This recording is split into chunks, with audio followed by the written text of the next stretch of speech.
abusia micho na misanso mo akwa basonko so emfa emra ye channel so ha eda so ye be media gh abusia efa eye 2026 budget just a finance minister KCL atoforce na di ebeto dwa ewo eye parliament sanso ede to eye Ghana fo anim no abusia ene ho nsem agensem ewo ye social media so enya nsem keto na abusia omo akiro omo ensem a eye ade a KCL atoforce ebetumi akoje in the year 2029 abusia edenti eno mukasa asem we ede akire ye finance minister KCL atoforce after say ode eye 2026 budget ebeto dwa abusia yebeko ne akwakotie na yade so a MPP top gurus so aba bonten na abusia omo abeshawa eye praises e de agu eye KCL atoforce eye SS ene eye His Excellency John Dramani Mahama so abusia enya nsem keto a MPP for power abusia MPP for power na chese this time round almost just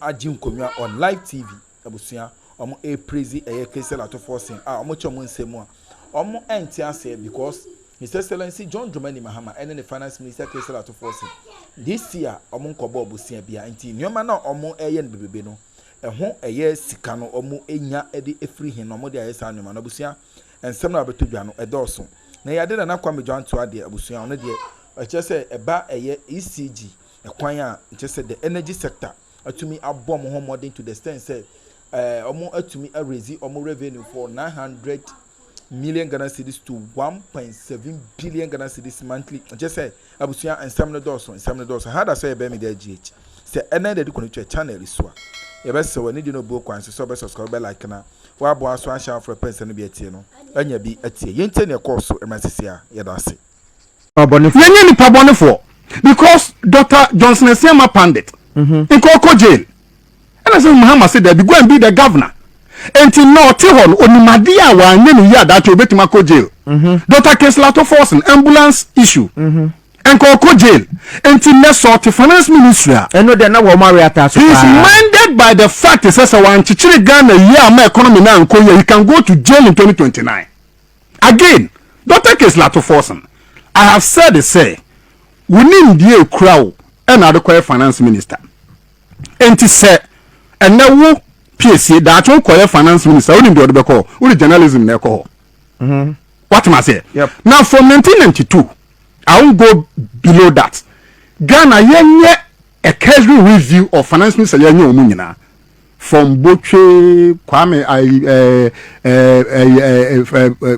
this man Osafumaf no Rollins Nyamienu Rollins time there was two who have forgotten the name all the way to Victor Solomon all the way to Kodjoba Redu and Mahama Kufuado part 1 Kenufrata that belong to the away and you need the experience in the finance ministry. Now let me just oppose Dr. KCL atoforce alongside Kenufrata. Kenufrata is an investment banker. And every investment banker be a kobobo senenya commission. However, no, Dr. KCL atoforce number one is an accountant, a tax practitioner, an economist, a PhD holder in public finance. Oko parliamenter, watina ho 16 years and over. Finance committee in parliament watina so severally or be minority leader deputy finance he has no excuse a reason to fail it's no news to me. Do you know why? Parliament and kasa watina 16 years and counting. He has built bridges. They fit them no. He has built bridges. He has served on several committees largely on finance and whatever it is. He has a practical knowledge of how the economy should be run. And into them people say Angelia Kwawi. They saw the future, not today. You get the point. And to the oil, a cascading effect of what he has been. Opa and them from Koshaho. We may not see what we are seeing today, or we may see an improved version of that. Until the finance minister today is in good hands. Bank of Ghana is in good hands. The only thing I can say, we must find a way to empower our own. Because if we don't start dealing with the realities of the situation, it is the finance minister, and no, that Bokoka said. Yes. Well, I want us all to say hands on deck. Onyamin Shida, this current finance minister. Onyamin Kosomana Kukudru, I'll bet you the Kano Kure, no one Juma Pepe. Asempa F. Onyamendo the more ideas obetim dey generate sika. Ama nyuma kese opeso yema Ghana no. Wetimi ayesa nyuma ne dey ama Ghana. In fact, I am sure by the close of their first term, so Ghana phone in him. Yes. He will go down in history as one of Ghana's finest finance minister. So, Bobby, let's establish this fact. This finance minister, even at the finance ministry, any team on yes. Anyhow, he's even managing certain government expenditures. No cutting certain costs. Asempa FM. Anyhow, simplify your budget reading and run. Also, very throughout the system, maybe see now we are Ogusu adding to the mama system now. What I could do, adding the miracle the Okoka was my day. I am so hopeful, very, very hopeful that things will not fall apart. The center will keep holding, because I don't think that he wants to go down in history as the best finance. Some be na ho ye kwaye tumu otimi ko bo kwan tuma bibia ho anka. Yeah. Muslim, and I think so all finance ministers, I mean apart from a few, all finance ministers were very good intentions. Some finance when you take over, how you handle the because unin say keeping your tight in the last 1 year. You know the complaints from even on one colleague ministers about it. When the pressure starts next year, when the IMF that's where the real work. Well, I respect that. Yes. I know say another text of a year how I ready so manage that first. But I can tell you, she and put that physically. But that time it's in fact, just 4 days. Because it was 2 days now. According to my JD 400. That's how you put in the But I'm telling you today, that's a say it gives us a certain level of hope. Or some a certain level of resilience. We say Ghana na nkasa she said in your be ye. Enche bia Ghana na nkasa no o jira na so brane. Ama ya timi apima konka am ya be krabewe. So, my two chairman for now. The other thing I'm person me can want them. Eh, now no, now me no can have tell who them. Right. So what dear I buy the car say ECG. Omusi kajiji no ekosro. Right. From 900 million Ghana cedis no. E huriko 1.7 billion. I think 1.7, 1.9 billion Ghana 1.7 billion. 1.7 billion. Now, me catch you said the monthly target no, 2 billion Ghana cedis. Right. But BBS yama abino ECG and the sikano akosro sikajije na kosro ma sesei sikane ba sa cash flow no. Obia ya ne said the beya sikani toma IPP say independent power producers no.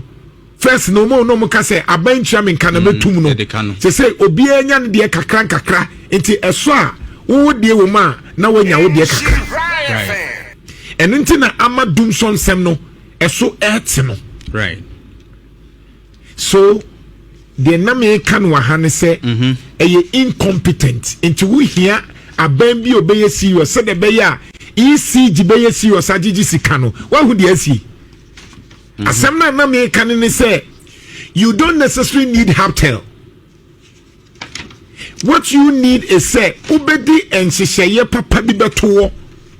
Na wo ye san shisheye na what jisika ama on my Ghana because ye wo obi wo ho na wote wa na waye na adwi sika won jeje wo ECG ho. Aban ni show leadership no. Haptel no. Osa review contract ni money bar from no. Abai a man ni breye no. Se say ECG 40 million car. First no ye 900 million Ghana cedis no. Se say within just 10 months, 11 months no. Yetimia JJ over 1.7 billion Ghana cedis.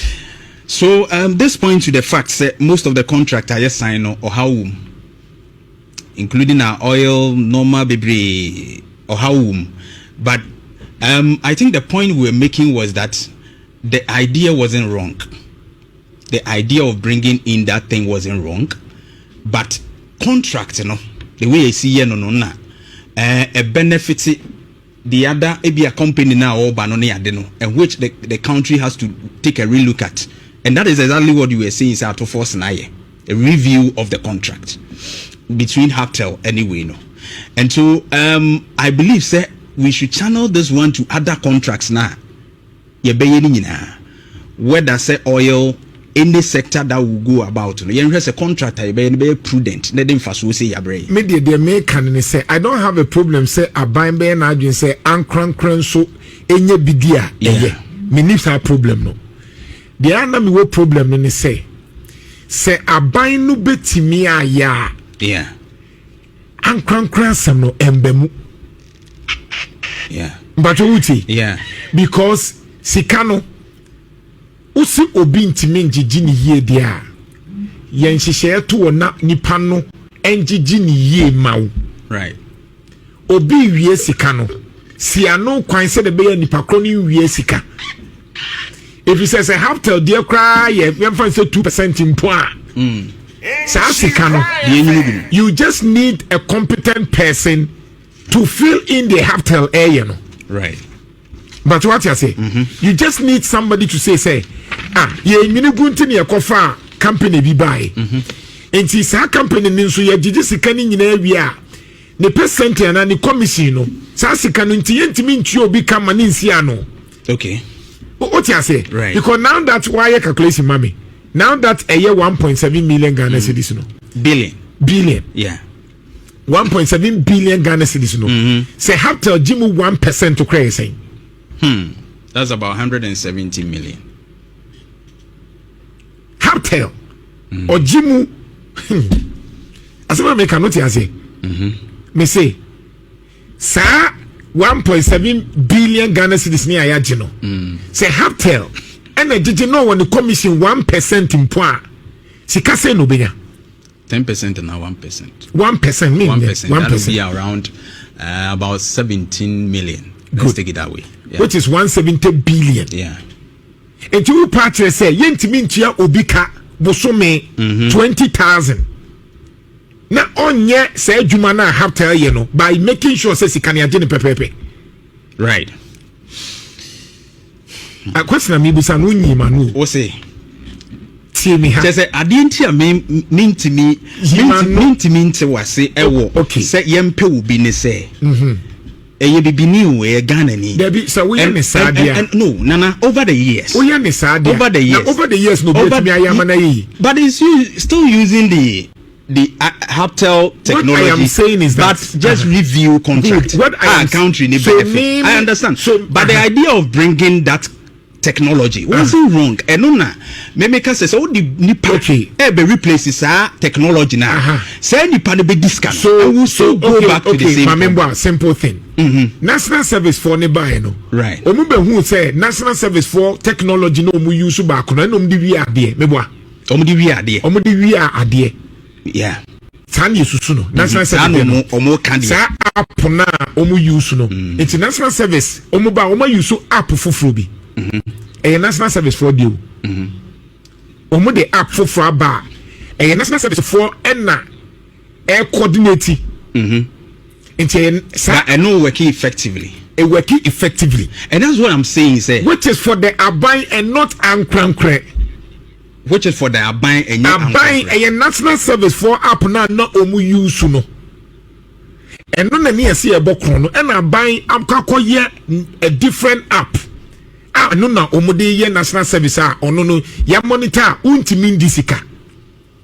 And my argument is that me ya banya Haptel machine no metimi ama me IT for yesa machine ni bia ma me sa machine no is either them me to free Haptel ho for say Haptel sa mo machine na mo de jimi misika ma me no fama me ananse mema nkrofo aye aban de amame ne mapen nkrofo a omunim de na omunya kronfo na ma monitor na gigi sa sika na Haptel eji a ono te na ebia no 1% no na sa sika 17 million Ghana cedis no asaba beka ECG ho na saa sika no ye bi e de atua nkrofo ka yie.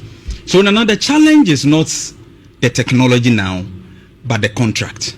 The scanner because semitiwa two folds but I think contract say, baby I lose scanner is about the contract but you agree say even a buying a software no a free and crankra be a wire software in some no digijuma no a benefit which ye lose.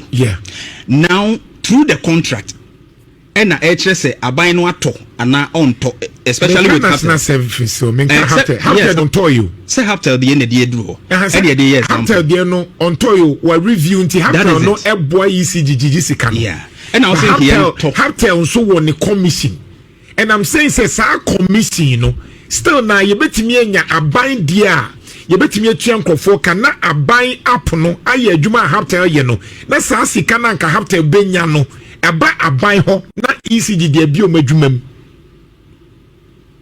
Right. Onti the mechanic. Yeah, you have a point there. So, say a better na media ewo afidie say afidie no ha adwen enti in the interim wa kwakofa akoko afidie a ono no de sika no be hu sa akoko agi sa sika ni nyina awie na e be 1 billion a month akoko ewo 1% bi a oje which is be a 10,000 and mantina say na say 10,000 yen kase betimi aye ya fidie na sa fidie no agigi sa sika na maye right na akoko ade na de bi oje 10,000 no sabi betimi ayi 2,000 e bia ma obi atu obi ka na sa de aka no be de aba ba share fidie e ye kan sa adwumanim e bia no right. What is the big deal in this? Because so obinya sabi 17 million Ghana cedis aban betimi aye nheseye a sa 17 million Ghana be ko ECG ho a e be aban fidie.